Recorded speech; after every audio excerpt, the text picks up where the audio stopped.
नमस्ते दोस्तों, आप सभी को करवा चौथ की हार्दिक शुभकामनाएं। आज के वीडियो में हम सुनेंगे करवा चौथ व्रत कथा। तो आइए शुरू करते हैं। शुरू करने के पहले हमें सपोर्ट करने के लिए हमारे चैनल को सब्सक्राइब जरूर करें और मेरे वीडियो को लाइक और शेयर भी करें। बहुत समय पहले की बात है, एक साहूकार के 7 बेटे थे और उनकी एक बेटी भी थी। सभी 7 भाई अपनी बहन से बहुत प्यार करते थे, यहाँ तक कि वो उसे खाना खिलाए बिना खुद भी नहीं खाते थे।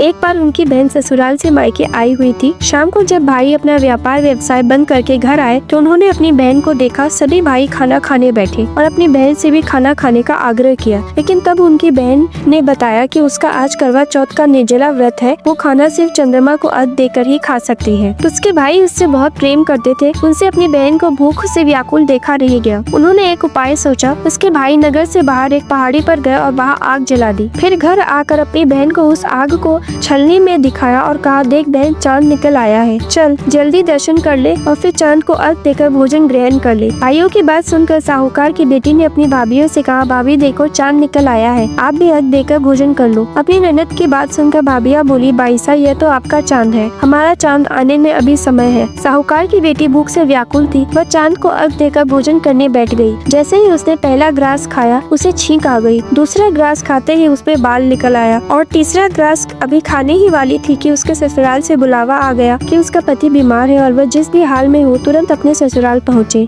अब उसकी माँ उसे विदा करने लगी। उसे विदा करने के लिए माँ ने जब बक्से से कपड़े निकाले तो सारे कपड़े काले ही मिले। दूसरी बार माँ ने कपड़े निकाले तो सारे कपड़े सफेद निकल रहे थे। बेटी बोली, माँ तुम ये सब रहने दो, मैं जाती हूँ। यह देखकर माँ घबराई और बोली, बेटी रास्ते में जो छोटा बड़ा जो भी मिले सबके पैर पड़ती जाना। जो कोई भी बूढ़ी सुहागन होने का आशीर्वाद दे तो वही अपने पल्ले से गांठ बांध लेना। बेटी बोली, ठीक है माँ, और वह अपने ससुराल के लिए निकल गई। रास्ते में उसे जो भी मिला वह सबके पाँव छूती गई। सबने कहा, सुखी रहो, पीहर का सुख देखो, खुश रहो का आशीर्वाद दिया। ऐसे वो अपने ससुराल पहुँच गई। ससुराल के दरवाजे पर छोटी ननद खेल रही थी। जब उसने उसके पाँव छुए तो उसने आशीर्वाद दिया, सदा सौभाग्यवती रहो, पुत्रवती रहो और बूढ़ी सुहागन हो।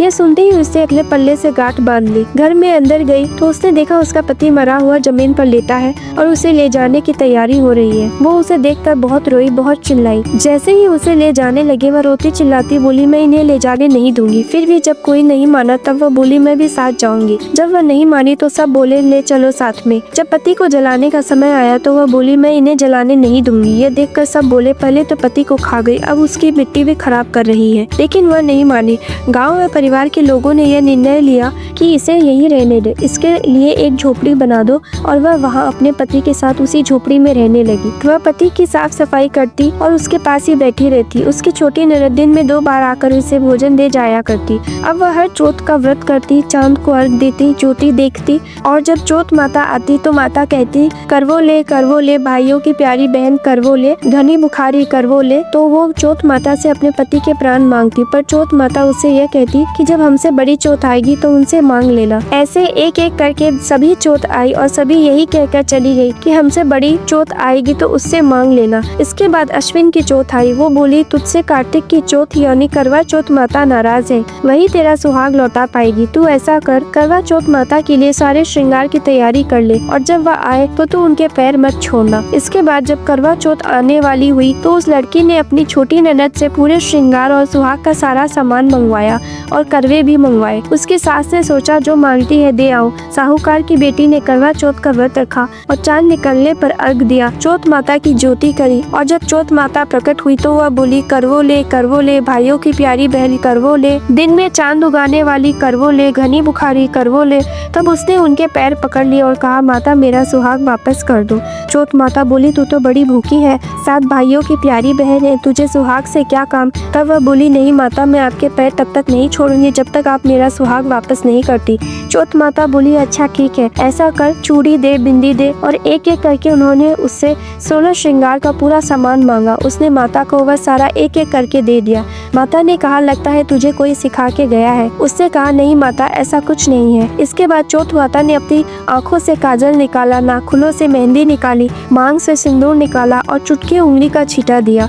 उसका पति जीवित हो गया और चौथ माता जाते जाते उसकी झोपड़ी पर लात मारी मार गए, जिससे उसकी झोपड़ी एक महल में बदल गई। अब जब उसकी छोटी ननद खाना लेकर आई तो उसने देखा भाभी की झोपड़ी की जगह तो कोई महल खड़ा है, लेकिन उसने अपनी ननद को देख लिया। ननद को देखते ही उसके पास आई और बोली, देखो भाई साहब, आपका भाई वापस आ गया है, घर जाओ और सासू जी से कहो गाजे बाजे के साथ हमें लेने आए। ननद दौड़ी दौड़ी अपनी माँ के पास जाकर बोली, माँ भाई जिंदा हो गया है। माँ बोली, उस भाभी के साथ तेरा दिमाग भी खराब हो गया है, मरने वाला कभी जिंदा होता है?